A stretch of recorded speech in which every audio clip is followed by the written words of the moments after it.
Lämmittelykysymys. Mm. Kummalla parempi potkutekniikki, Messillä vai Ronaldolta? No niin erilaiset. Kummallakin on hyvät, mutta omat hyvät ominaisuutensa.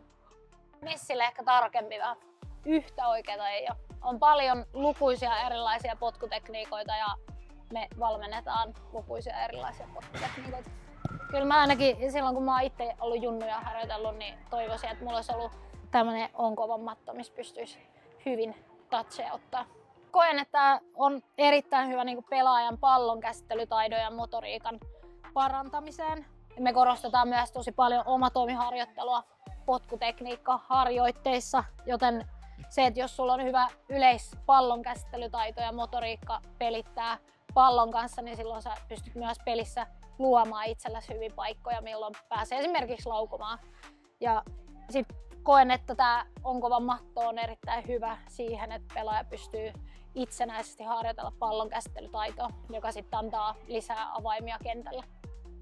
Muistakaa käydä seuraa Onkovan tiliä ja Orso Sportin tiliä somessa.